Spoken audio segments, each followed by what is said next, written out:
Hi. Hello. Hi. Hi. How's it going? How's everyone doing today? Hope everyone's doing well. Hi. Wolf. Hi. Hi. How's it going? How are you today? How are things going? My day was alright. I got a lot of stuff done at work. Maybe not as much as I would have liked, but several key pieces of stuff fell in today for some projects, so I'm doing well. I'm pretty excited about that. Yeah. Yeah, I'm definitely doing alright. Things are going well, I think.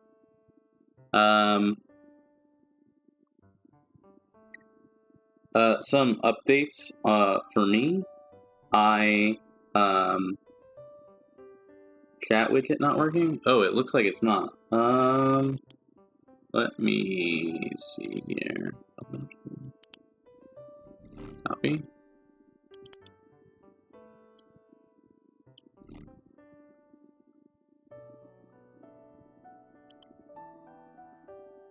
Oh, there it goes. Okay, thank you. Thank you very much. I appreciate that, Wolf. Let me make sure it will... Well, I'll do that on the next time. I appreciate that, though. How are you? How's life going? Are you working today? Usually you're, working around this time, so... but I'm super glad to see you. I hope you're doing alright.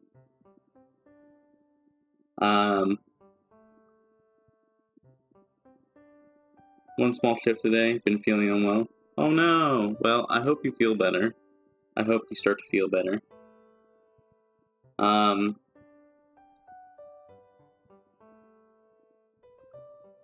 That's unfortunate. Hopefully, Bear and the little one will take very good care of you.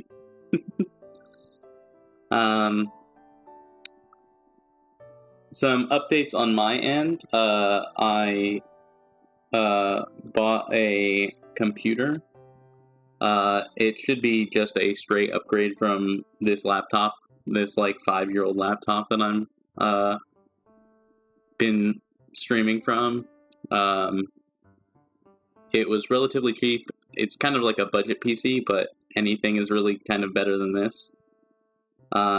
We shall see if it's a scam. I bought it off of Amazon, so we'll see how scammy it is, and if it is a scam, then I'll return it, and I'll figure something else out.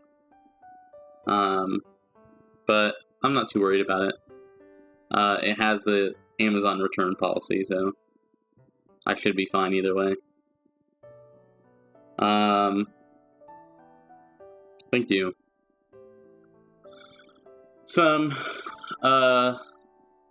Some things to note. So today I am introducing Shrike Systems, my friend's tabletop RPG. We're going to be talking about Ancestries today. We're going to be looking at them through the lens of what they are and the kind of people they are, and the kinds of cultures they have, and the different heritages, and things like that. If you're familiar with D&D, think races and sub-races. In this game, they're called Ancestries and Heritages. And then next week, we'll be taking a look at vocations, and their specializations. Those are a bit more complicated. I would call them classes and subclasses, but they're not really classes and subclasses. They're more like types of classes and classes rather than classes and subclasses. Each of the vocations, we'll say, take a assassin, for example.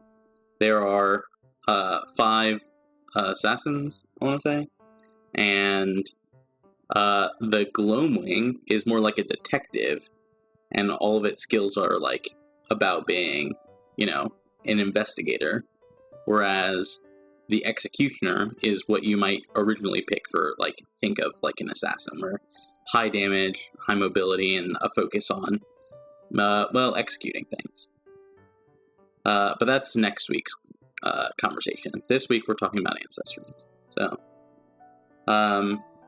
that being said, usually Mondays we do a D&D recap. There was no D&D this past week because we had people out of town. Several of my players were out of town, so I have a 6-player party, and we cancel if there are 3 people out. If there are 4 people in and 2 people out, we still play. So there were 3 people out last week, so we didn't play last week. I believe there are going to be 3 people out this coming week, so I don't think we're having D&D then. And then after that, I'm going to be on vacation. Speaking of, next week, I think I'm only going to have a Monday stream. Tuesday might be a thing. I might stream, like, maybe during the day on Tuesday, as opposed to, like, the evening time. This is evening time for me, so maybe that. We shall see. But expect a Monday stream next week, and then definitely not a Thursday stream, as I will be out of town until the 19th, 20th-ish. So I probably won't be back until, I think it's like the 22nd would be my first stream back. If I'm feeling up to putting something together for that Thursday. Thank you. I'm going to Canada, so should be a good time.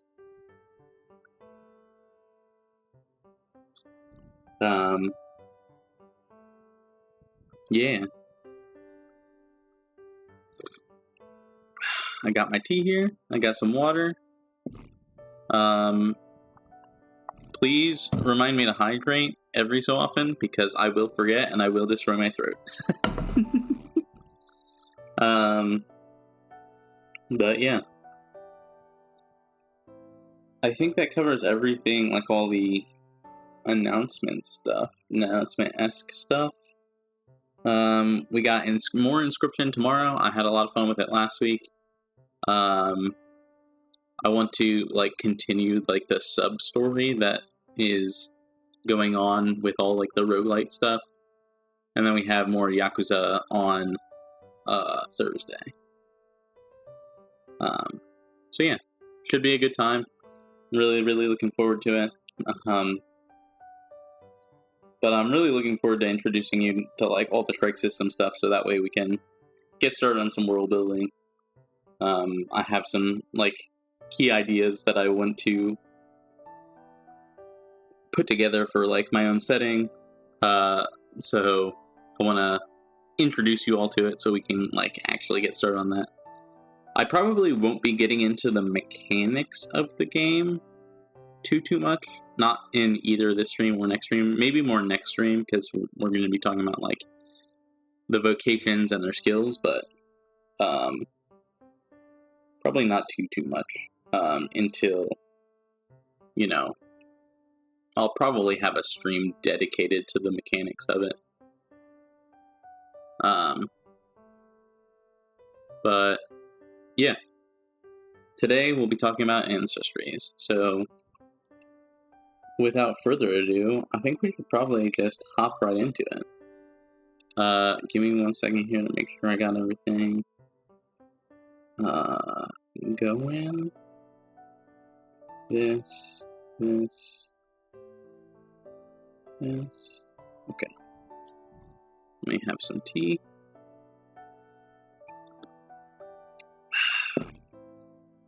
And yeah. Ta-da! Welcome to Shrike Systems. Shrike Systems. We're going to be talking about Ancestries today, but I think to begin, we should probably talk about what Shrike Systems is. So, what is Shrike Systems? You're going to see a lot of text. I hope this is not too, I guess, lecture-y. Yeah. It's definitely going to feel like it at times because there's a ton of content to cover. Covering, I think, all the Ancestries in one stream is a bit ambitious, considering we have to talk about all the heritages and stuff associated with them. So, yeah, I hope at least it's interesting and enjoyable for you guys. Don't worry, it's not all text. There are a few pictures in here, and they are relevant. So, yippee. But what is Shrike Systems? Shrike Systems is a contemplative, gritty tabletop. Its design and function is for you and your table to craft a story. We use the term contemplative here, because we want to convey the sense of thought. You should always be thinking about your character and their journey and what kind of decisions they might make and that kind of thing. We also say gritty here. There is plenty that can be... Are the pictures going to have text in them? No, they don't have text in them. They have text next to them, and that is crediting the artists that worked on them. But yeah. Also, hi, Callie, and hi, Tamo. No worries, Tamo. Feel free to lurk if you so choose. We have no problem with lurkers here.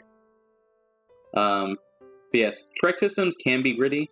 Gritty in the sense that it's not like super number crunchy, or that there is some stuff to keep track of, but not a ton.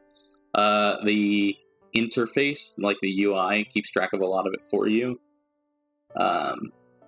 So it's very handy. It's gritty more in the sense that it's like, think like The Witcher. It's kind of like low magic, you know, and very, you know, kind of intense and, that kind of vibe. When I say gritty, I mean that. Think Witcher gritty, not like Pathfinder gritty. But yes, its focus lies in role-playing. And when I say role-playing, I don't mean speaking in character. You will hear me refer to the word role-playing a lot over the course of this stream and many other streams. When I say role-playing, I never mean speaking in character, doing a voice, or anything like that. I mean, like, making decisions that the characters would make. That's probably, like, the number one key to role-playing for me. And that's what I mean when I say role-playing. I mean, making decisions that your characters would make, not necessarily what you would make. And you always do that, you know, in order to put the characters on the path that they should be on. I say would make to reach their destinies here. Me and my friends call, like, very pivotal decision points in games destiny decisions. Because they really do impact who your character is. They're like, this game is designed to, like, let the DM put, you know, these high impact decisions in front of you and your character, so they can, you know, really shine and be who they should be. We've had many decisions in the game that, you know, sometimes really, you know, make you feel like you're epic, and some that make you feel like, damn, this shit sucks. But it's what my character would do, so we do it. And how does Shrike Systems achieve its goal by of being like a role-playing first game? Its entire design is focused around fulfilling the fantasy of your character.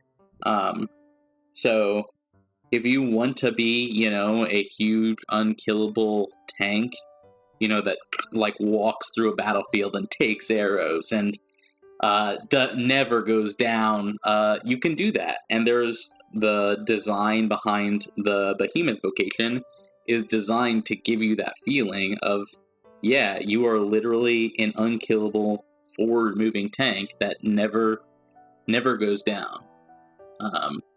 Do you want to be a court wizard? What people might traditionally think of like the wizard class in this game is the sorcerer. And by that we mean the court sorcerer.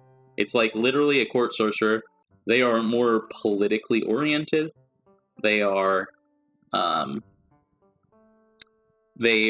lot of utility, you know, if they are the kind of vocation that a king would talk to their sorcerer and say, hey, how's the weather going to be? Or, hey, is, like, if we go into battle on this day, will it work out for us? You know, it's that kind of vibe. Do you want to own a business? Do you want to be a smith, a mad scientist, or something like that? There are non-combat oriented vocations in this game. You can be a trader. You can, literally be an enchanter. Yeah, like a seer. Although, if you were to say a seer, I would probably direct you to the druid vocation. There's a difference, there's a nuance, and there could be court druids. But that's like, a court druid and a court sorcerer fulfill the same role, but come at it differently. Sorcerers are more, academic, and druids are more like, roll the bones and, read them kind of vibe. A sorcerer is like they study weather phenomena and that kind of thing.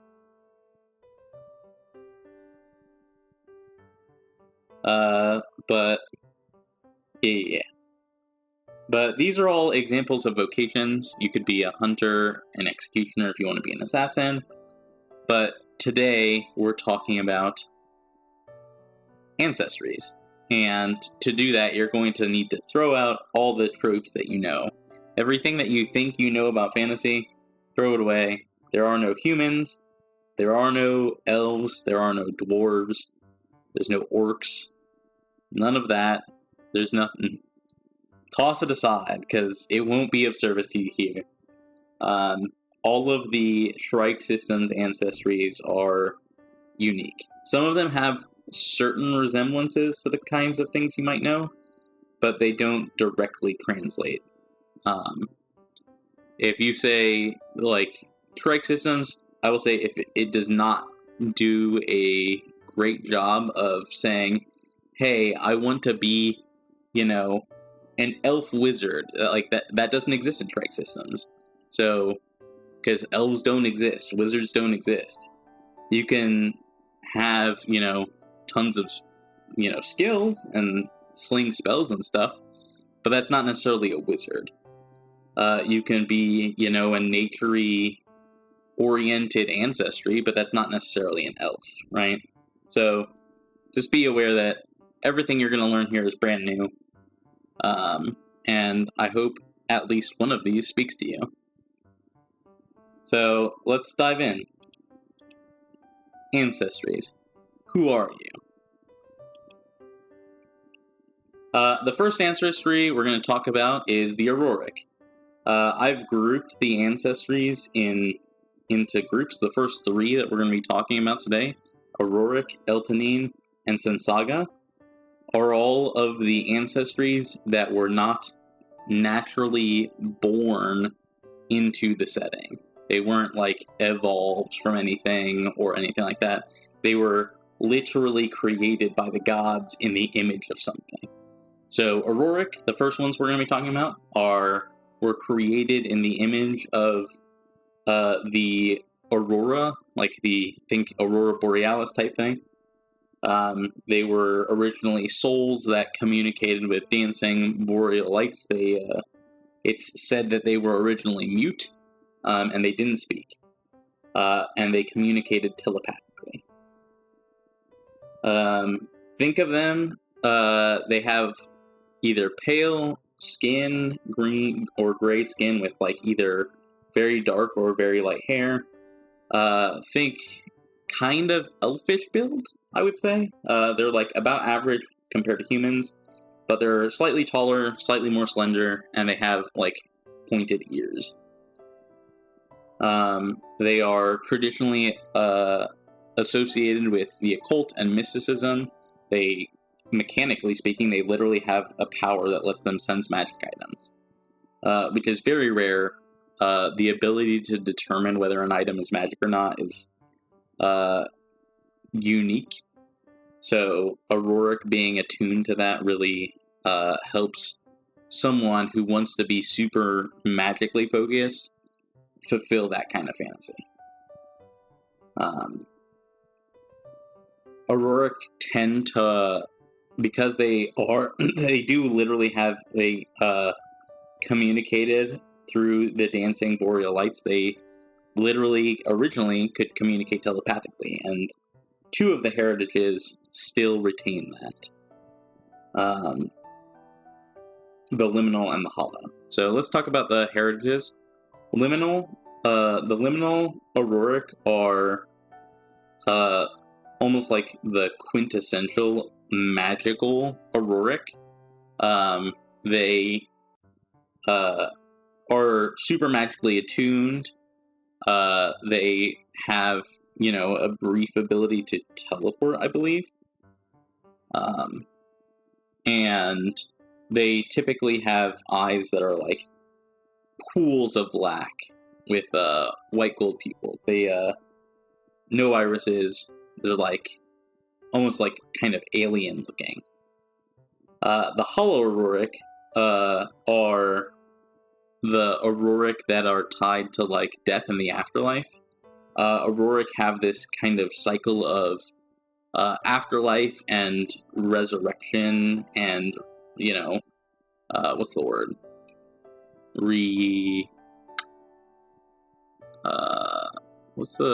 It's reincarnation is the word I'm looking for. And hollow Auroric are very in tune with that. They, perform rituals that let them communicate with past lives. They have a very strong familial bond because, they've been part of the same families with each other for significant periods of time. They have a more human-esque eye with white sclera, but the difference being they have, lighter eyes, lighter irises, and a white pupil. Scourge Auroric are the super unique Auroric.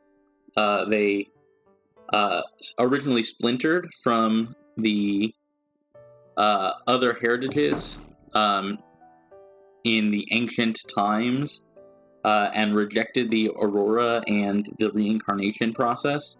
They have a very strong sense of individuality, and because they've separated themselves, they are very stripped of vibrancy. They're pale skin, light hair, pale eyes.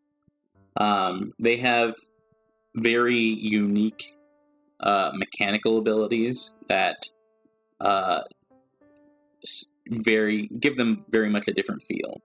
In my friend setting, the one who made this game, Scourge Auroric have a very strong sense of disagreement with the other heritages. There's a lot of inter-ancestry racism, for lack of a better way to put it. I don't know if when I create my setting, I will retain that. That's for me to decide when we make the setting. But they are split from the other heritages. So yeah, that is Auroric. Magically inclined. I think if you were to ask me which heritage is the most elf-like, I would probably pick Auroric because they have like the pointed ears and the magic attunement. Please hydrate. Thank you, Wolf. And I hope you have a great rest of your day. Thanks for stopping by. I really, really appreciate you, Wolf.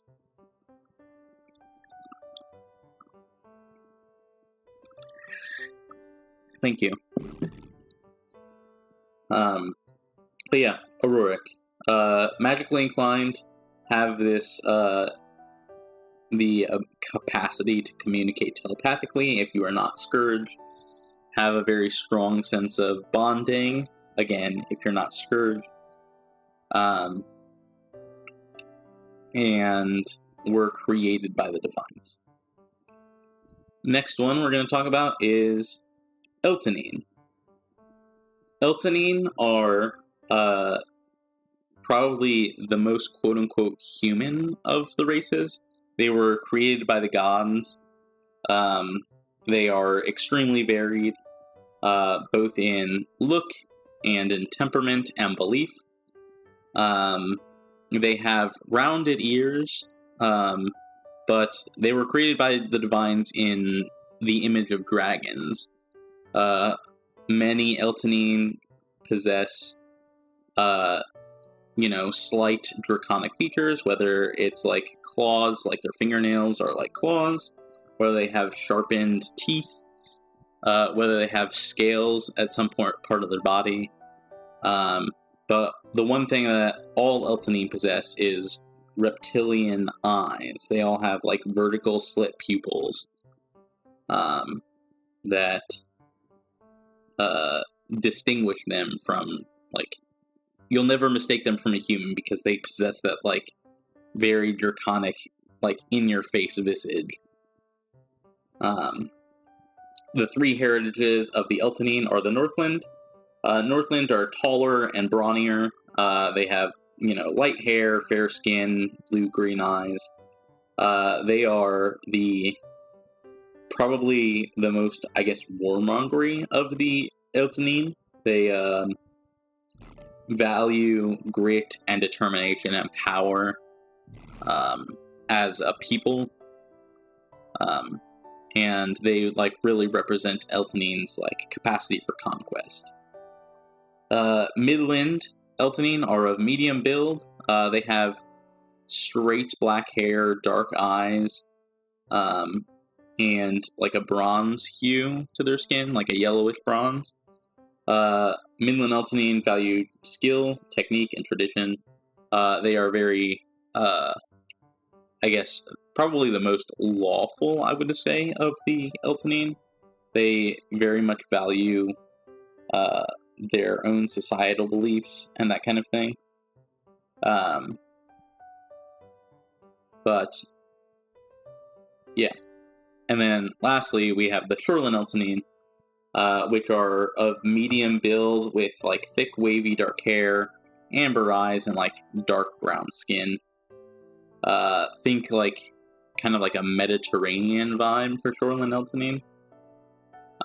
They tend towards flamboyance and luck, risk, that kind of thing.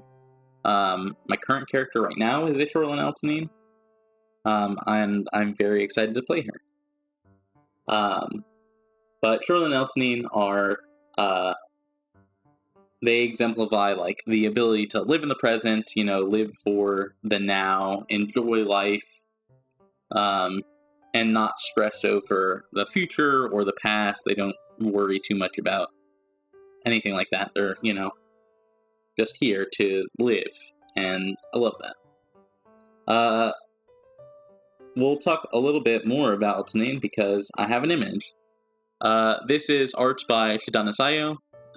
Shid did my design, and you'll see there are more images by Shid in this presentation. I have worked with him quite a bit to draw some of my characters for this game. This is Mai Hiroshi. She's a Midland Eltanine. She has that like straight black hair, and you can see she has like light scaling around the eyes and that like, orange-ish eyes with a vertical slit in them. But otherwise looks like relatively human-ish. And I think that comes through quite well. So this is Mai. She was super fun to play. She was a druid. She was a type of druid that doesn't really exist anymore in the game. But something similar exists in the game, so Yeah, this is roughly what you might expect an Eltonine to look like. Yeah. And lastly, for the precursor races, the ones that were created by the gods, is the Sensaga. Sensaga are where Auroric are like the, magically attuned, quote-unquote, elf-like ancestry. Sensaga are like the quote-unquote nature-like elf, ancestry. They are, they have like golden brown skin, slightly pointed ears, and tend to have dark hair, and like one of their ancestral abilities, they have like a super high metabolism, so they all look very lean and muscular, as opposed to being, bulky or anything like that. They are literally created by the gods in the image of the sun, the moon, and nature itself, taking the beauty of nature and coalescing it into a living person. Because of their strong connection to nature, they traditionally value life and the living connection of all things. The three heritages of Sensaga are Dawn, Dusk, and Twilight. Dawn are diurnal. They tend to have be taller, more muscular. Dawn Sensagan have a distinct black eyeliner that is part of their skin that goes around their eyes because they live during the day, and so they have this ability it's not even an ability, it's just part of who they are that protects them from harsh sunlight. But Dawn Sensagan represent, and revolve around life, beginnings, and that kind of thing. Dusk Sensagan, on the other hand, are the night. They're nocturnal. They're more introverted and, don't really engage with much around outside of them, unlike this Dawn Sensagan, which are very, forward presenting and that kind of thing. They tend to be on the smaller side of build. And they, commune with nature as much as they do with other people. They are very in tune with nature and the cycle of life and death, and they really celebrate how death is a part of that cycle, because all things die, and it's not necessarily something to be sad about. You just celebrate, the life that person had and how they will become part of some other life cycle. So, lastly, is the Twilight Sensagan. They are, I would say, the odd man out. They are not nocturnal, they are not diurnal, they are crepuscular, meaning they tend to be awake. Crepuscular means that creatures tend to be awake at the dawn and dusk hours, and they sleep during the night and kind of around noon. Think like a cat, right? Most cats are very awake in the morning and evening, and they kind of nap during the day and sleep at night. So Twilight Sensagan have that. They are crepuscular. They are much fairer in skin, and they have silver hair rather than the traditional black hair, sun-kissed skin of the other heritages. They tend to be more integrated with urban societies rather than, living out in nature and, communing with the trees and that kind of thing. Twilight Sensagan. Next we have, so this is a character of mine. Her name is Indira Pados. Also art done by Shidana Sayum. Thank you very much. She is a Sensagan. She is actually a type of Sensagan that doesn't exist anymore. But it's similar-ish to the Twilight Sensagan. You can see the fair skin, the light hair, and that kind of thing. Does their society have a blending of different heritages? Yes, it is. It's all Sensagan society. In my friend's setting, there is a predominantly Sinsagan society called Elderwood. And I would describe Elderwood almost like, think of it like New York. It's like their capital city, Rokos, like the city that never sleeps. Because during the day, the Dawn Sinsagan are active and working and that kind of thing. And at night, the Dusk Sinsagan are like active and working, and they integrate with each other and blend and discuss and that kind of thing. It's like their society's constantly awake, basically, because the different heritages take up, different like times of the day, basically. Yeah, it's super cool. But this is Indira. This is kind of what you might imagine a Sinsagan to look like.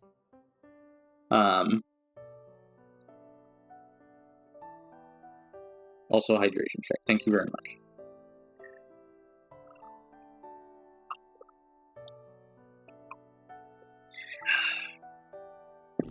So those three,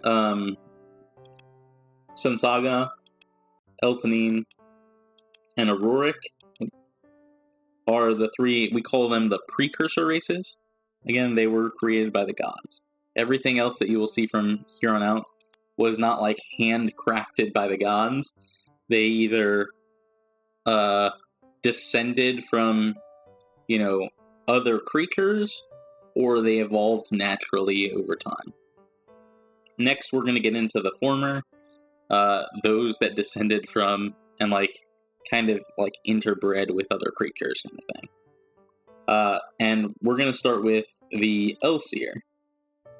The Elseer, so again, in my friend setting, a long time ago, there was an event where demons flooded the earth, and the gods sent their seraphim, their angels, to protect the world.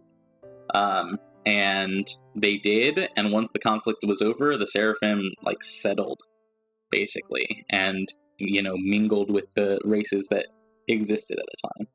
Elseer are descended from those seraphim.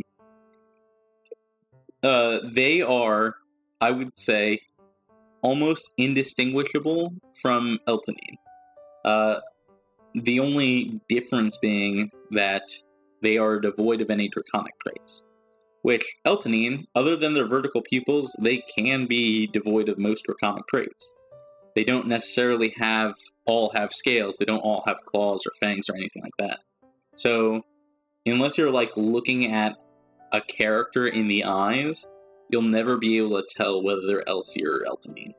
And even then, the difference between seeing a circle pupil and a vertical pupil is not very easy to tell.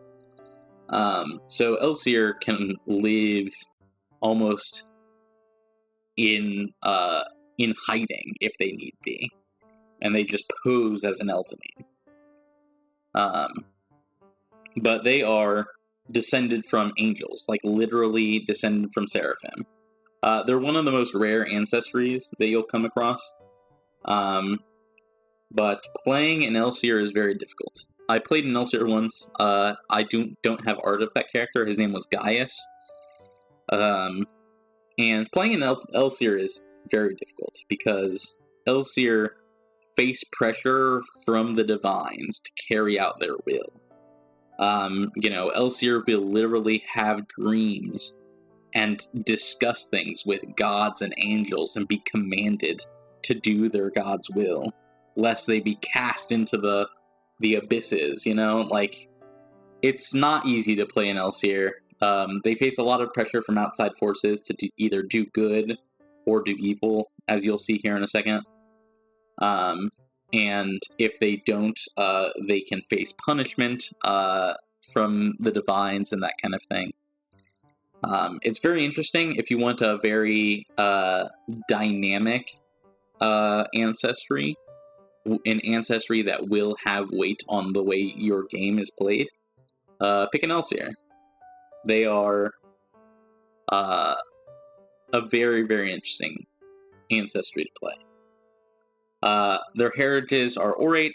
They are Orate Elseer are the classic, descended from an angel, part angel, being that is charged with the power of good to protect the weak and strike down evil, right?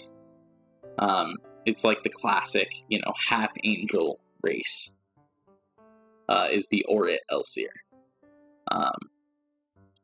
The Fetch are probably the most difficult Elseer to play. They might be one of the most difficult Ancestries to play, because they have seen good and evil, and choose based on the circumstances. They face pressure from both sides, and will have to adapt to the circumstances to figure out which path is the correct path. In our first campaign in this game system, one of my friends played a Fetch Elseer, and his character really struggled throughout a lot of the game because he was struggling with a decision whether or not to kill his evil sister or whether she was redeemable. And he faced pressure from a lot of forces and, the other players to, either decide whether he should, try to redeem her, whether she was irredeemable and she should just be, killed. And it was very, very interesting. And, having that internal struggle really, challenges the player to think about, what their character is and who they are as a person. The Profane Elseer is the opposite of the Orate. They're descended from the Seraphim that turned the back on their mission to protect everyone and sided with the Abysses. Profane Elseer are driven. They have this, voice at the back of their head that's constantly telling them to murder people and cause chaos and evil and that kind of thing. So, yeah, if you're looking for a very dynamic ancestry, Elseer is the pick. And you might never reveal that you're an Elseer. You could literally spend an entire campaign and have your DM say, hey, I want to tell your DM, hey, I want to be an Elseer, and say, never tell the rest of your party, right? Because you're, legitimately indistinguishable from an Eltanine, unless you're closely examined, and you can, it can be one of that kind of thing if you want to, hide who you are and, the pressures that you face. But that's not necessary. It's just a thing you can do. Cool thing you can do in this game. Next we're going to talk about Yomi. Yomi are the opposite of Elseer. They are descended from the beings who came from the Abysses and fought the Seraphim, right? They are of human height, but are kind of more lithe and svelte. They have, smooth, waxy skin, pointed ears, cat-like teeth, and they have, a thin, devil tail, I would say. That being said, despite being descended from demons, I would hesitate to say someone should think of them like D&D's tieflings, because they are not like D&D's tieflings. They're not necessarily persecuted in that way. I would almost describe them more think of them more like fairies, right? They're Yomi tend to be a bit more passionate and lighthearted and almost trickster-y is how I would describe them. Yomi tend to have this innate sense of self and passion for adventure and wanderlust and that kind of thing. They dedicate themselves to their personal convictions, but don't always have the capacity to follow them because they have that wanderlust and kind of thing.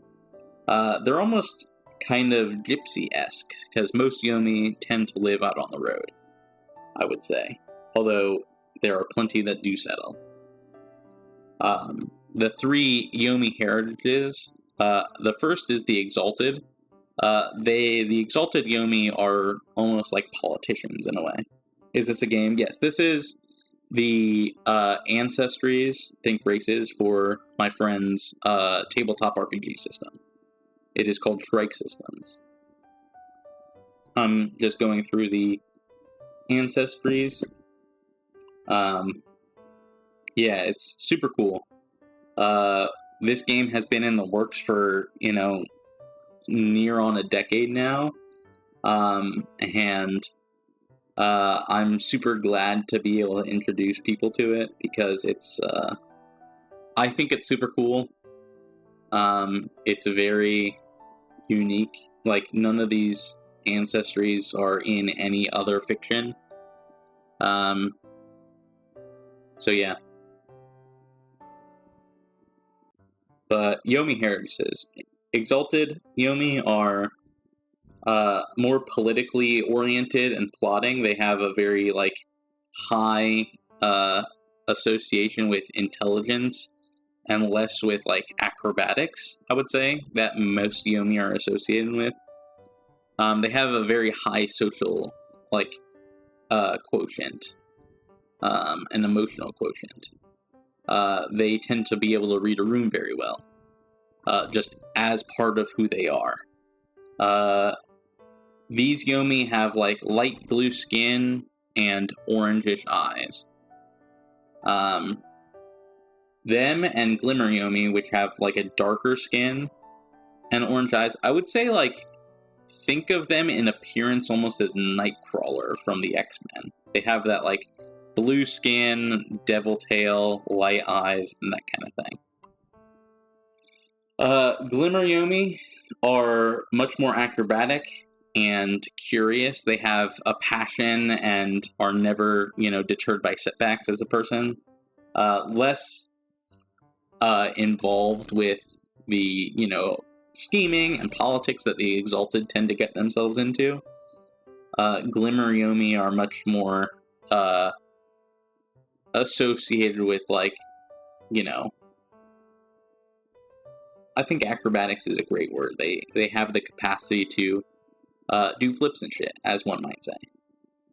And then Broom Yomi are kind of like the Yomi's version of the Profane for the Seraphim. They were descended from or twisted originally by the sprites of the heavens and the Seraphim, as opposed to the other way around. Broom Yomi have green skin and golden hair. They are very capricious in nature. They host strong personal ambition, but I would say they almost have ADHD, in that they tend to really want to do something but can't focus on it, where they have a strong goal but constantly are getting sidetracked by different things, just innately. Here is art. So originally Glimmer Yomi had darker skin. As opposed to being navy, it was charcoal. And I played a Glimmer Yomi and got artwork done. This is Whimsy is her name. Also art by Shidana Sayo. Whimsy's whole shtick was that she was very capricious, a prankster, trickster. She was a bit crazy. She liked to party and do that kind of thing. As her stats were geared towards beauty. She was very much the type to get into trouble and then bat her eyelashes to get out of trouble with the guards kind of vibe. She was a bit crazy, if I'm being honest. But I had fun playing her. She was a very interesting character to play, because I myself am not that kind of person. But yeah, she, as I said, was the type to do flips and shit. So this is what a Glimmer Yomi might look like.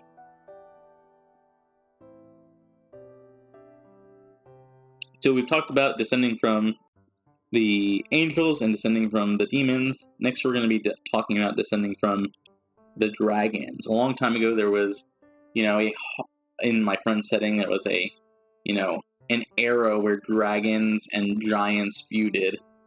Wyvar descended from the dragons. They are tall and heavy. They think dragonborn, but as opposed to they don't have wings, they don't have tails, but they do have scales. I would say imagine them as being descended from like the eastern kind of dragon as opposed to the western kind of dragon. They have the kind of like fleshy whiskers that you might expect from like a Chinese dragon. But they have like scales that cover their body. They have like a long snouted jaw, and like prominent like crests on their head. Wyvar are very pro-Wyvar, I would say. They're a proud heritage. They're very proud of their being descended from dragons, so much so that most Wyvar don't even worship the gods. They don't view the gods as worthy of worship. They tend to worship the ancient dragons that they descended from.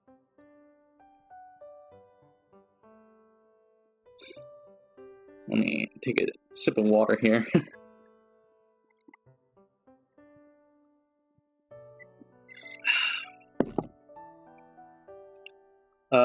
The three Wyvar heritages are Solid, Deep, and Saurian. Solid are probably the most common Wyvar when you might think of a Wyvar. They're like proud and aggressive of who they are.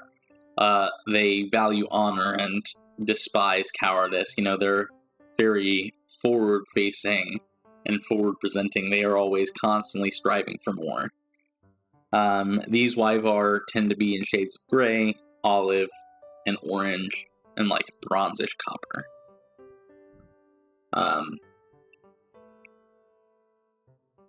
But they're like I would say like the quote-unquote like traditional proud dragon heritage. Deep, on the other hand, are much more cerebral, where Solid Wyvar are very physical, and in the material realm, Deep Wyvar operate on a sense of abstractness. Deep Wyvar are able to sense the emotions of others, they're able to sense the dreams of others, and in a way, they like literally have a mechanical ability that lets them influence the dreams and emotions of others. Deep Wyvar tend to have gemstone calcifications at their joints. Think like instead of having scales up their elbow, the scales might cluster and form like literal gems. So at like joints, think elbows, knees, shoulders, maybe along their like brows. But they are either orange with yellow gems, like yellow gemstones, gray scaled with aquamarine gemstones, or taupe scales with emerald gemstones.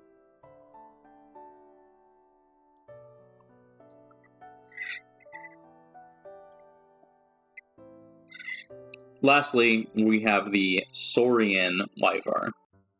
Saurian Wyvar are less associated with dragons and more associated with worms. There is a distinction in this game where dragons are like the four-legged dragons, and worms are like Chinese dragons that are like massive, long, almost snake-like, and much more powerful. Worms are much more powerful, and dragons are mythically powerful, so take that for what it will. Saurian are infinitely less common than the other two heritages. They tend to, guard natural wonders. They tend to cluster and guard around the parts of the world that worms might have protected long ago. And they tend to more resemble iguanas than actual dragons. They have like frills and that kind of thing, long claws, not so much like solid, like strong features that a dragon, might have, like the other Wyvar.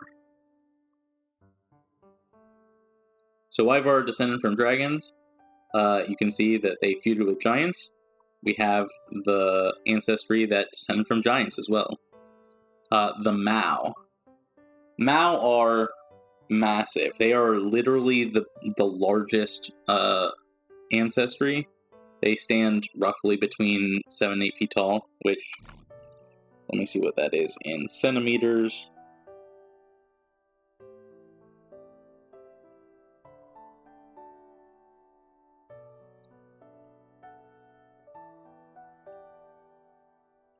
Think about 2+ meters, right?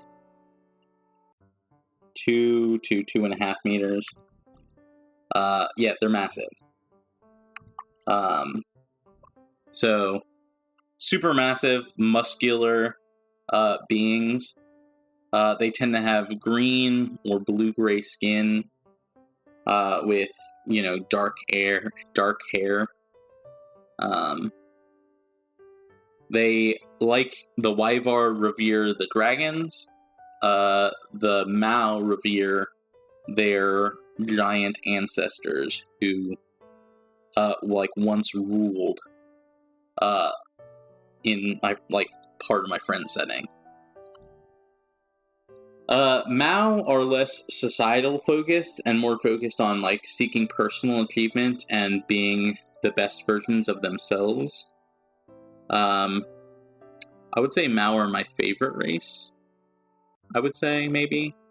I love playing the massive, unmovable characters. So, playing a Mao and just, being able to tower over someone and say, no, you won't do that, is very fun to me. Because being physically imposing affords you, a type of intimidation that other ancestries might not have. The Mao heritages, so long time ago, giants were very heavily embroiled in conflict with the dragons. So one heritage is born out of that conflict. One heritage is born from the magic that giants possessed, which is runes. Runes are their own type of magic / item in this game. And I'll explain those in a second. And then one heritage, the Frostborn, are born of the northern reaches where the giants used to live. So Braveborn, born from conflict, they're very passionate. They feel emotion very strongly. If you insult a Braveborn now, expect them to be pissed about it. But if you're, homies with a Braveborn now, expect them to be super ride or die, right? They do everything that they are with passion. They're quick to love. They're quick to hate. They have a pale ochre skin. Runeborn Mao are more in tune with ancient giant magic. So in this setting, you have these runes. They can be channeled with mana. So in this game, every character has a mana capacity that you use to cast your skills. And in lieu of casting your skills, you can use your mana to channel into runes. Runes are they're like a spell that you might cast. But one rune, they're reusable. And they always do the same thing. So let's say you had a rune that let you, cast fiery chains that wrapped around your opponent. You could channel mana into that rune, and you would be able to cast the chains onto that opponent. And then if you were facing someone else, you could channel that rune again and cast the same spell on those. Runeborn Mao are very in tune with that runic power. They can use runes, if they have them, to predict future events. Like, they can literally see the future through runes. But they are, being able to see the future is, in and of itself, a hubris, because you think you know what's coming, but you don't always, right? Runeborn now have a dark, deep green skin. Also, hi Senti. Hi, how are you? We're talking about my friend's game. We're going through all of the Ancestries. We're talking about Mao right now. Mao are one of my favorite Ancestries.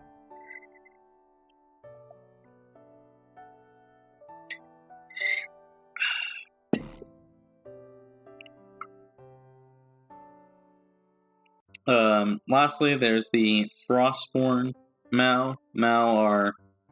the Frostborn are, less emotional than the Braveborn might be. They're, tend to be filled with serenity, rather than, like, being... I see a typo there. Sorry about that. Rather than being, associated with, like, high emotions, they're tend towards calmness.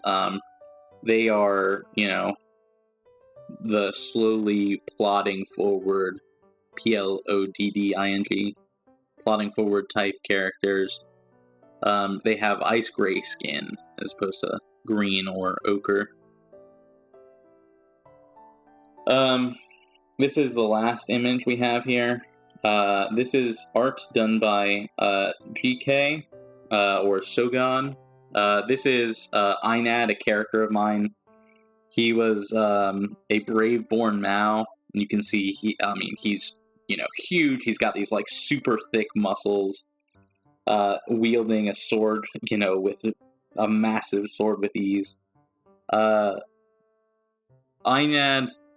was, I think, is almost like the exemplary Mao, exemplary Braveborn Mao.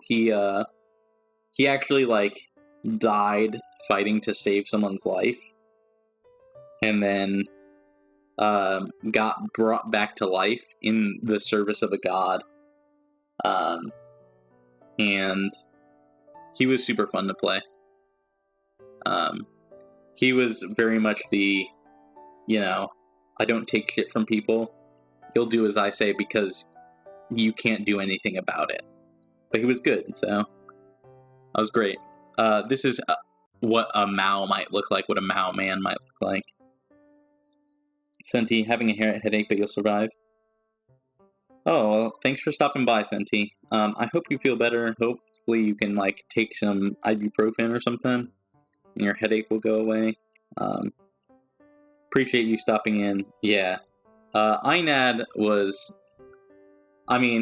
so... Mao are, like, 7 to 8 feet tall. That's, like, 2 to 2.5 meters. And 280 to 350 pounds. It's, like, what? Not quite to, like, 150, 175 kilograms, right? Einad was on the upper end of that. He was very much like 2.5 meters, maybe, 175 kilograms. He was massive. And I love that. It was super fun to play him. So, these four, the Mao, the Wyver, the Yomi, and the Elsie are all descended from creatures that came from before, right? This is the Yomi, if you weren't here to see it, Senti. They're, like, descended from devils. But they're actually more akin to fairies than they are devils.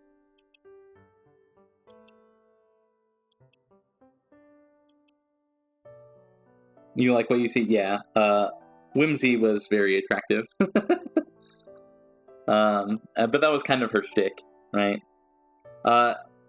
In fact, I think that kind of, like, summarizes what Shrike System's all about. Which is, if you really want to play into your fantasy, right?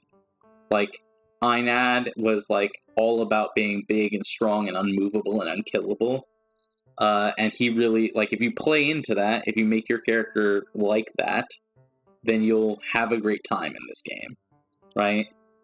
Whimsy was all about being, causing chaos, but also, like, being attractive and being willing to get herself out of situations with, like, people she might be in trouble with because she was so beautiful. And if you, like, play into that, you'll have a great time, because I had a great time playing both of these characters, because I, fulfilled, like, this game fulfilled the fantasy of what I was trying to do with them. And I think that really, like, hits the nail on the head of what this game is all about.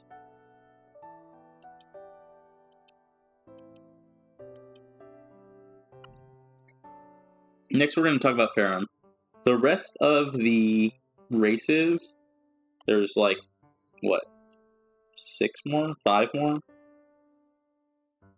Are all, like, descended, like, they're just of the world, right? They weren't descended from, an ancient past. They just evolved naturally, I would say. They weren't crafted by the gods like the precursor races or anything like that. The first is the Farum. The Farum are shorter than humans. They are 4.5 to 5 feet tall. They're like, they cap out at 150, 160 centimeters. But they weigh like 100 kilos, 110 kilos. So, they are shorter and stocky. They are said to be born from the mountains. I'm describing them this way, and you might think, oh, that's a dwarf.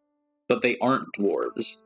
I would almost describe them, if you're thinking like traditional D&D races, they're not really dwarves, because they don't have like beards or anything like that you might expect. They don't have like super long, thick hair that you might expect of a dwarf. They're almost like if you took dwarves and goblins and mixed them together.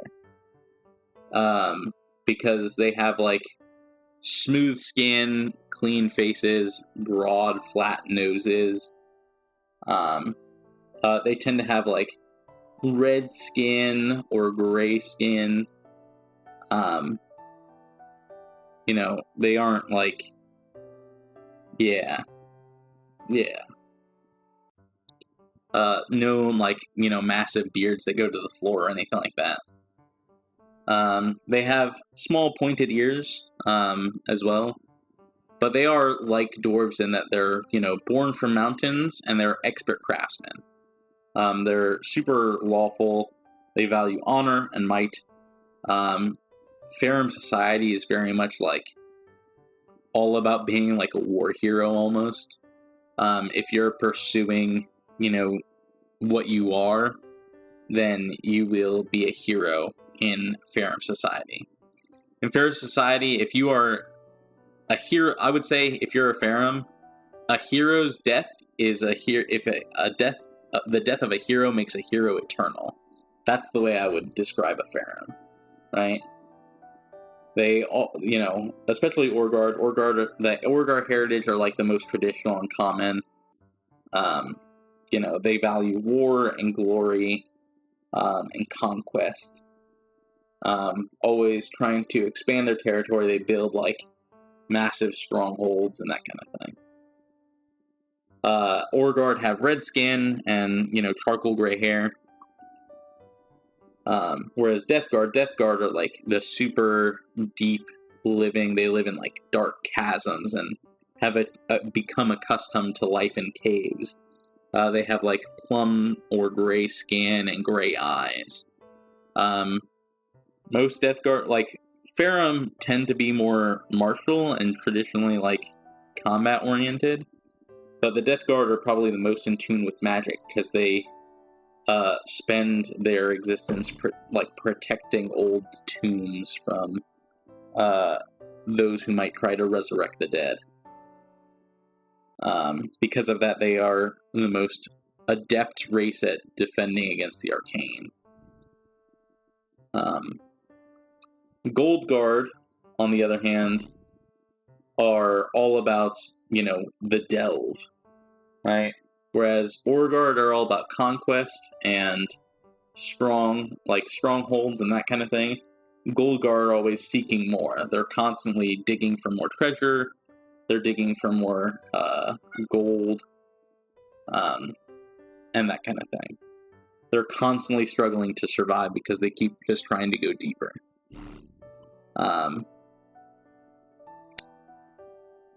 So Gold Guard have like ruddy freckled skin. They have like strawberry blonde hair, like light hair. And yeah, I think that encapsulates Farum society in a nutshell, and like the Farum heritages. Let me finish off this tea here real quick.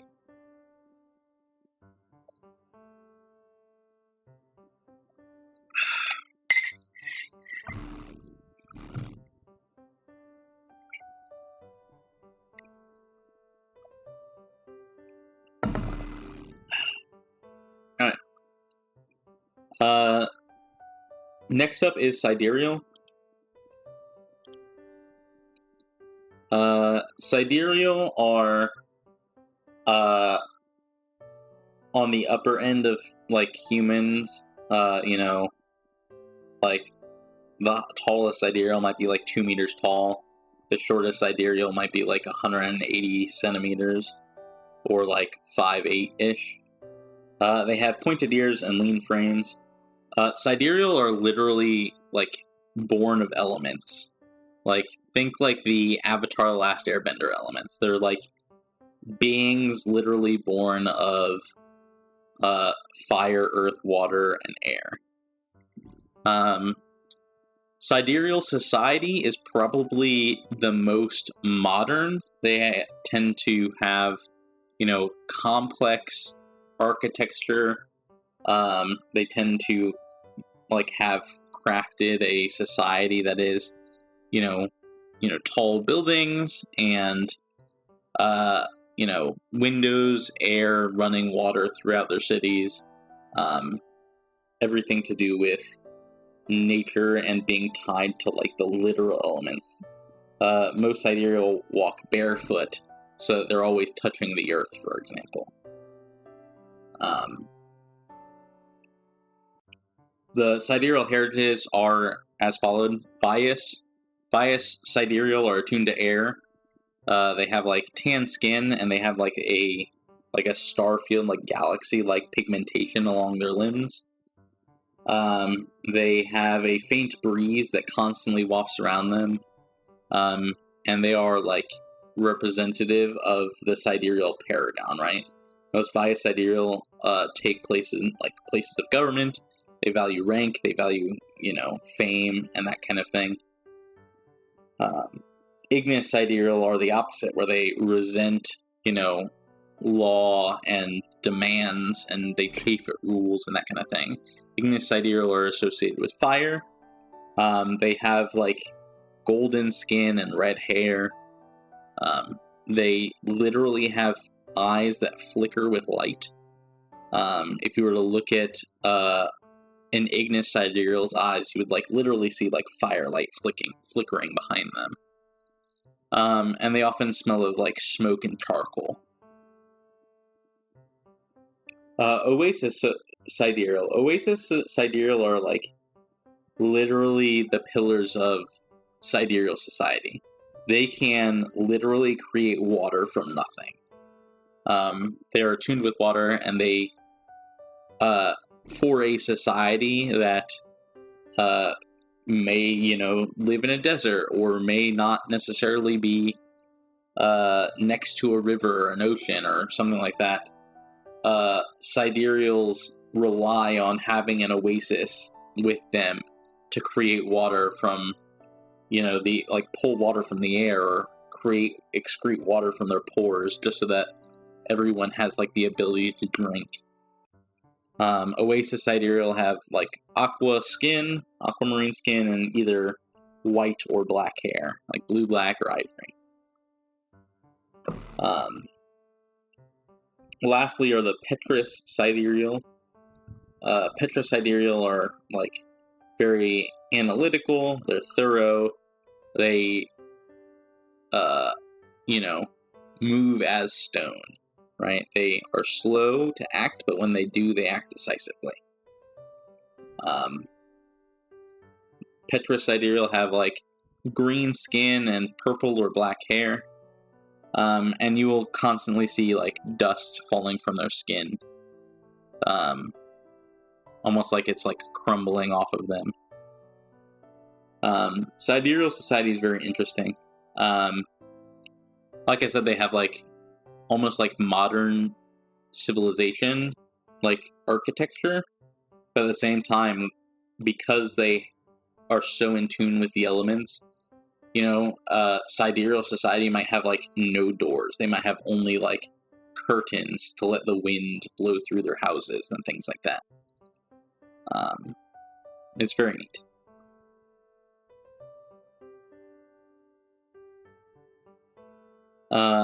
We have the Tor. So from here, the next few races, the last 3 races, the Tor, the Remix, and the Zona, I would almost describe these ancestries as like almost like the bestial ancestries. They have visages that are like reminiscent of animals. The Tor are like a minotaur people. They're large, they have large frames, they have horns that come from their heads, they have like hooved feet and tufted tails, and they tend towards like either looking like a bull, or you'll see here, the Rond look like bulls, the Elkhorn look like elks, and the Krios look more like rams. They have horns that like curl back, but they're like a minotaur people. Tor are very passionate and like love life. Much like I would like describe all Tor almost like Braveborn Mao, where they're like, they're very hardy. They love a good laugh. They are very, passionate and quick to love and that kind of thing. Quick to hate. They're like, whereas Braveborn Mao might hold a grudge, Tor very much don't. They'll like, if someone offends them, they'll get into a fight, but after the fight, they're like, oh, we've resolved our problems, right?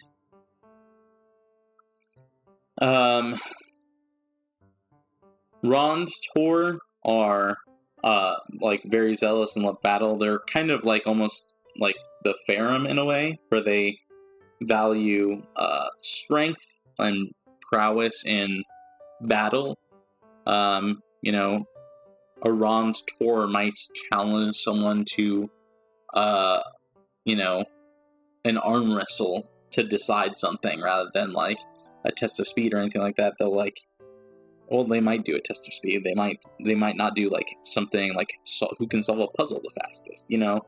They're like very much like a physically oriented heritage.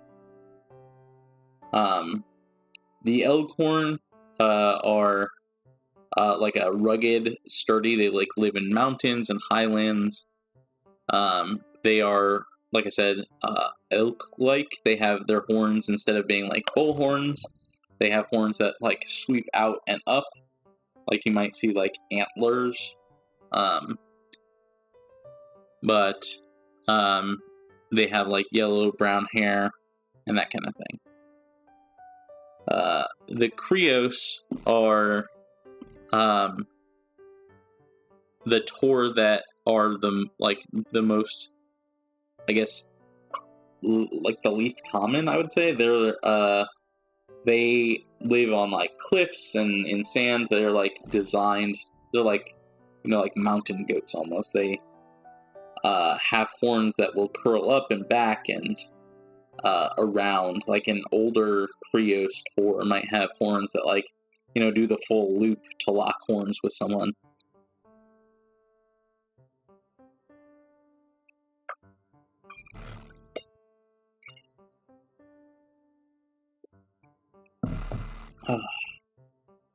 My throat's killing me. Let me drink some more water.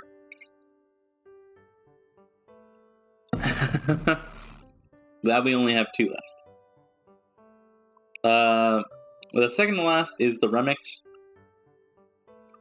They are a bird-like ancestry.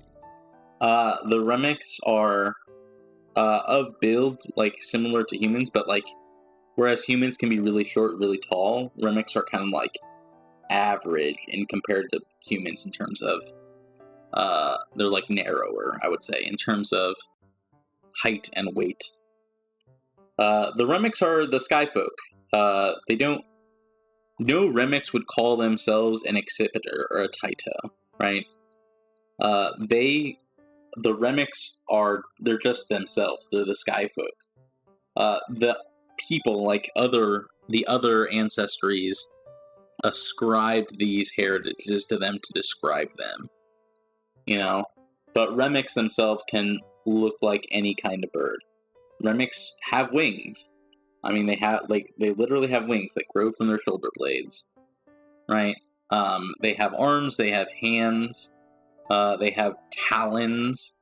Their feet end in like bird legs, like they like literally have like talons and claws on their feet. You know, Remix clothing will be like leathers and straps as opposed to like shirts, so that way they can leave their wings open. The three heritages, if you can call them that, of the Remix are the Accipiter. Accipiter Remix are all like the birds of prey, I would say. They're like falcons, hawks, eagles, and that kind of thing. Accipiter Remix are very acrobatic and deadly. They are very fast and are capable of maneuvering in the air like no other Remix can. And they will leap and kill and dive bomb and that kind of thing. The Taito are like owl Remix. They can be, you know, short, fluffy, or like great horned owls, like majestic and large. Taito Remix don't make sound when they fly, and are nocturnal, much like owls are. The Corvus Remix are more akin to crows or ravens, and they have like thick bills and black feathers. Corvus Remix are also very social, like crows or ravens are. They take on aspects of foreign cultures and tend to live in urban environments. Corvus Remix, are very, wheeling and dealing for the Remix race. So they're also much more urban than the other Remix. Yeah. And last but not least of the more bestial races, of course, we have them, you know it, cat people. The Zona are a cat-like ancestry. They have fur that covers their bodies. They don't have a tail, but they have like retractable claws. They have like a snout, like a cat does. They have ears on the top of their head, that kind of thing. They're like actual cat people. They're not like Kameno Mimi, I think they're called. They're not like humans with cat ears and a tail. They're like actual cat people. Zona tend to avoid revering the gods. They are much more no fluffy tails. What a tragedy. I mean, that's fair. You'll see here in a second that Zona are less like the fluffy tail kind. They are, Sun Keepers are like lions. Sea Seekers are like panthers, and Roof Runners are more like lynxes or bobcats. They're not like house cat people. They're like, predator cat people. Zona live in prides. They hunt and act, together. They also love a shared challenge, kind of like the Torah. They will, spar and argue and wrestle without any grudges in mind. Sunkeeper Zona are the most numerous. They're they have lion visage. The males might have a huge mane and that kind of thing. They're strong and adamant. Is a great way to describe the Sunkeeper Zona. Sunkeeper Zona are diurnal, meaning they are awake during the day, and they defend their territory well. A little tidbit about Sunkeeper Zona is that think like the Lion King almost, where they'll let their children play and do whatever, and where humans don't always let their children climb on whatever and get into trouble. Sunkeeper Zona have no problem letting their kids, do whatever.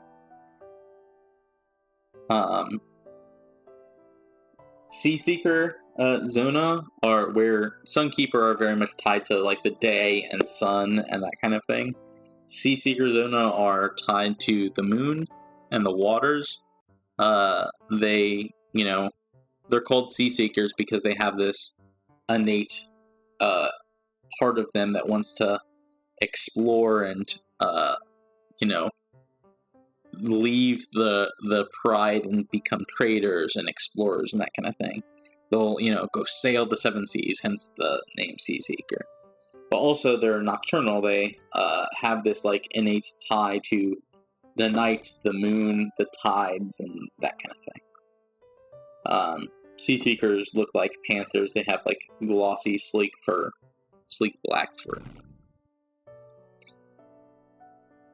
And the last heritage of the day is the Roof Runners. The Roof Runners are the urban, where the most urban of the Zona. They gain their moniker from literally prancing across roofs and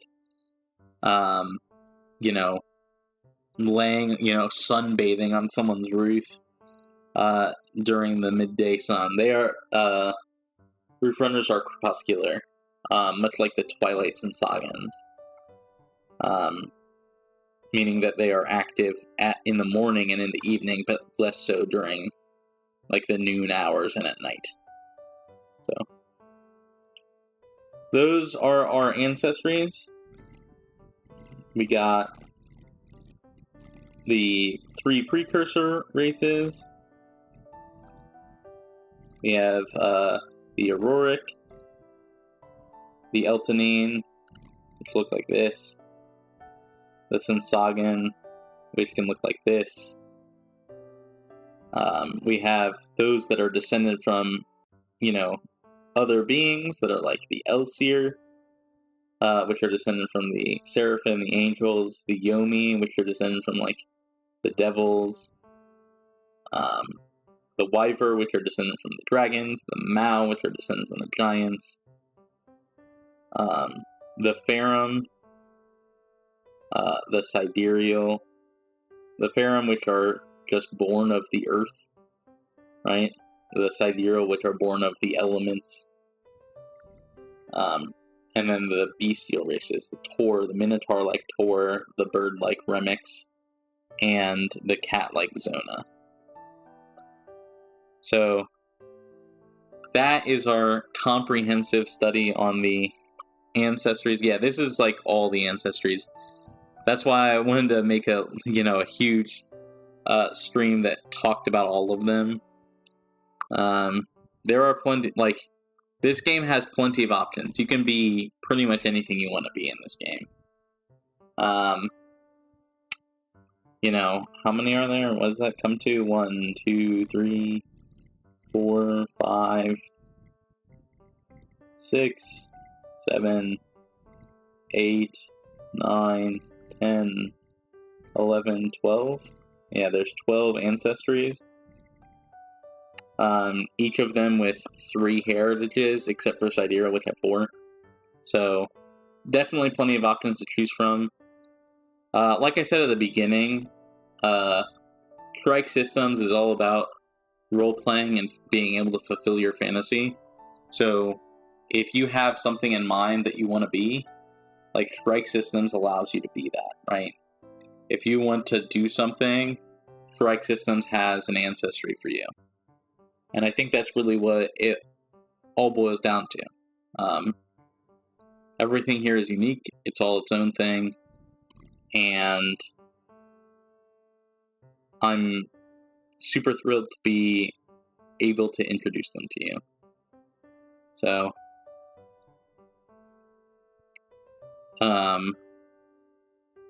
yeah. Which of the ancestries, if you're here and you were able to see, like, the ancestries, like, all of them, or if you just arrived, which ones were your favorite? If you think you were to play, you know, a character, which ancestries do you think you would be most interested in?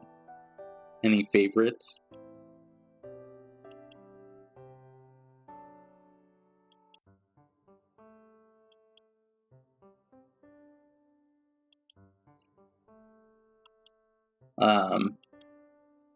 The dragon ones, the Wyvern.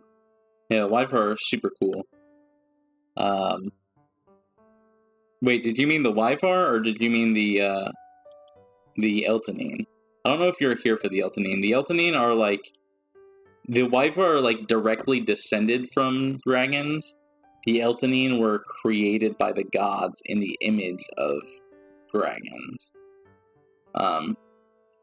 Eltonine are probably like the most human. Like, this is an Eltonine, but you can see they have like draconic features. They have like that reptile like eyes.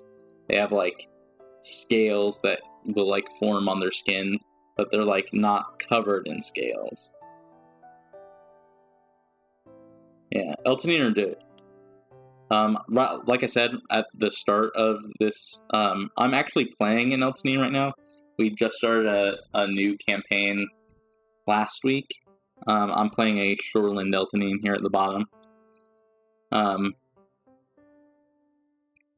Eltonine are like, you know, Mediterranean looking. They're like more flamboyant and like enjoy like life and that kind of thing. Northland are, you know, all about conquest and like, you know, they probably have a more, how shall I say, like, you know, Scandinavian appearance, and Midland Eltonine have a more like Asian appearance with like straight black hair and dark eyes and that kind of thing. Hi, Pigeon. Hi, how are you? We've just finished going through all of the, oh, Shid. Hi, Shid. Hey, look. It's art by you.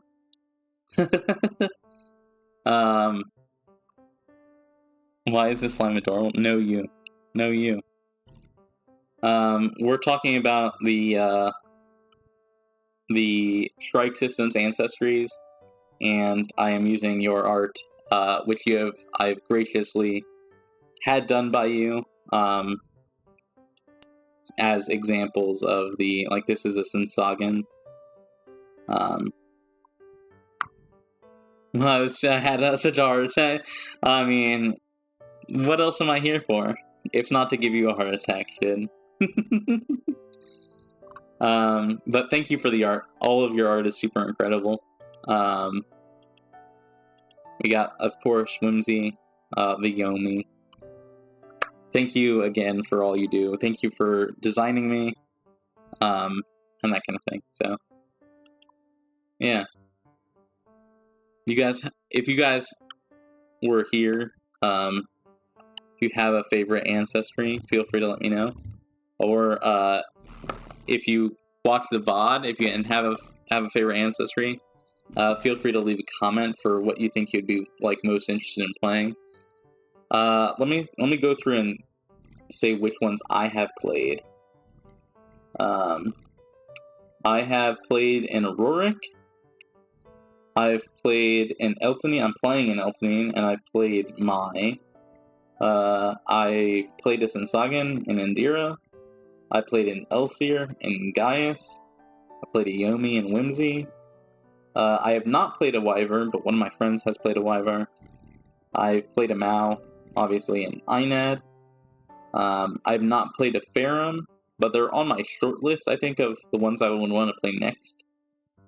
I've played a Sidereal. I played a Vias Sidereal. Rip that bird one. Yeah, I have played a Remix. She died in like 2 sessions. And so I will not play a Remix again probably for a while. Rip her. I have not played a Tor. And I have played a Zona, I think. I played a Zona for a campaign that ended up not happening. Like, I built a Zona. But I don't think I ended up playing the Zona. Or maybe I played, like, 1 session. So. Just because, like, timing didn't work out more than anything. Cat girl? I mean, it's not... Don't think, like, what you might imagine for a cat girl. They're, like, literally cat people. Like, they have fur all over their bodies. And while they don't have a tail, they have, like, retractable claws. They're, like lions and panthers. Like, literally upright cats. Think, like, upright cat people. And not, like, cat girls.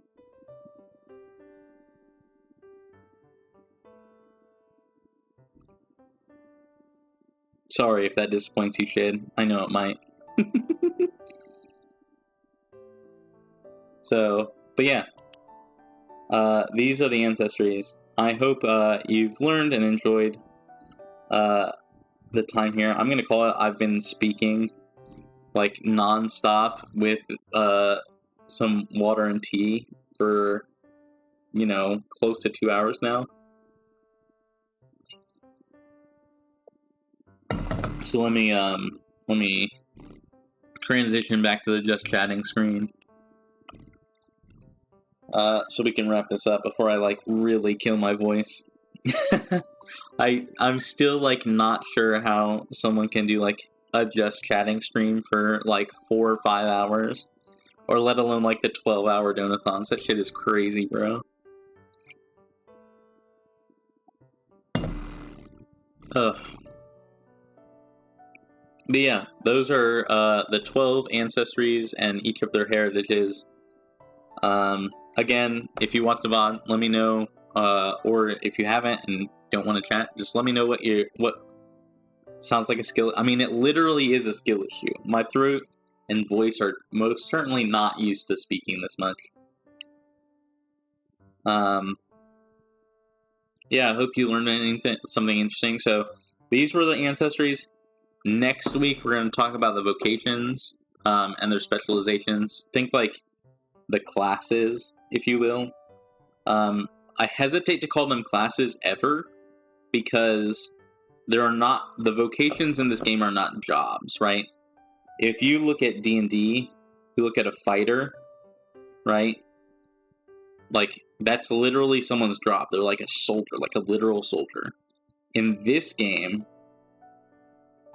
vocations are not your job. They're not like what you do. They're like literally who you are as a person. Your vocation should always be like who you are. They're like representative of your entire being. They're not like a class that you are, right? So I hesitate to call them classes. They really are like vocations. So we'll talk about them next week. I have a lot to prepare for that. If you thought there were a lot of ancestries, there's a lot more vocations. There's something like 60 specializations or something like that.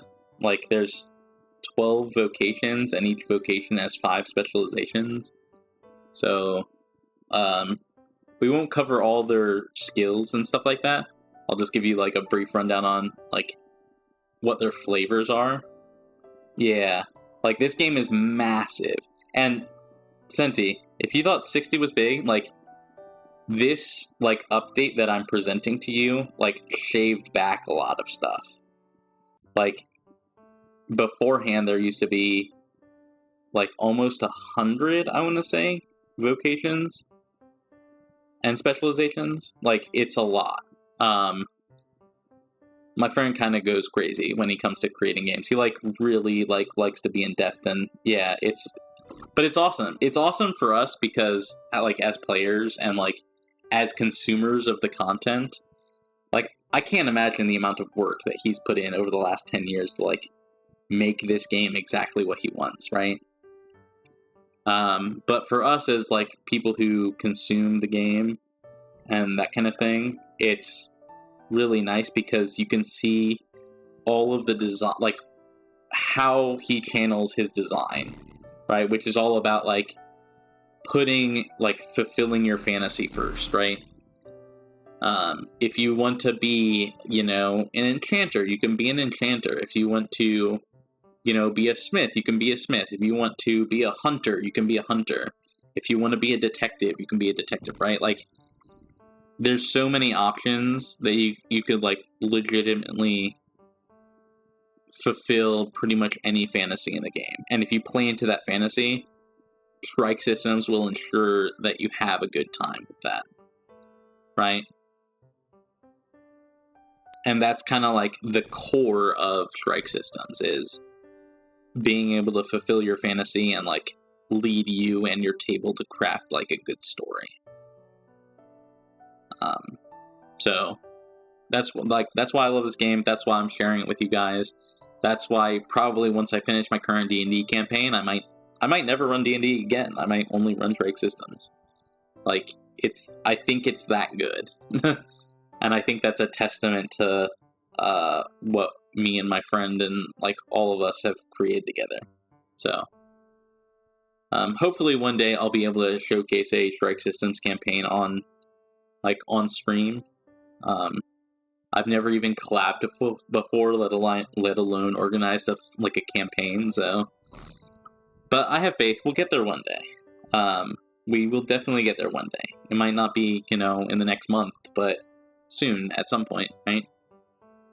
So, well, we got this. We got this. But yeah. Icky, hi Icky. How are you? Hope you're well. And hope you're doing better than just surviving.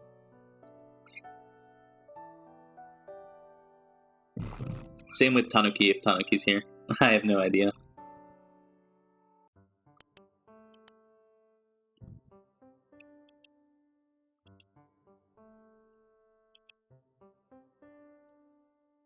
Okay, have a good one, Shin. We will also wrap up here.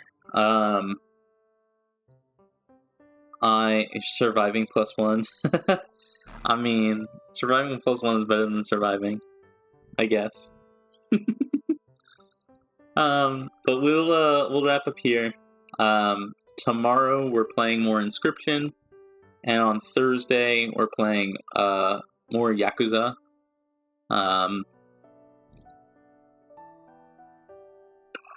Let me think about this. And I think that's pretty much it. Next week, I will be streaming on Monday. We'll be going over the vocations, much like we did the Ancestries today. And I don't know if I'm going to be streaming Tuesday or not. And I know I won't be streaming on next week, Thursday.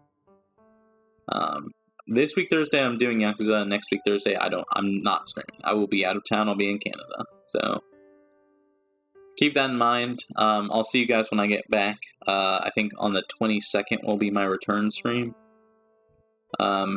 Maybe if I'm up to it, I probably won't be up to it because, like, the 19th, which is a Monday, is a travel day. 20th, I'll probably be, like, unpacking and just trying to exist. After, like, a long day of travel. So, but yeah. I will see you all tomorrow. I hope you had fun, and if you enjoyed today's stream, I hope you stick around for next week, because we'll be going over more Shrike system stuff. Thanks very much, and I hope you'll have a great rest of your day, afternoon, evening. Senti, I hope you get plenty of rest. Yeah. Bye. Bye-bye. Hope you had fun. I'll see you guys tomorrow for inscription. Bye-bye-bye.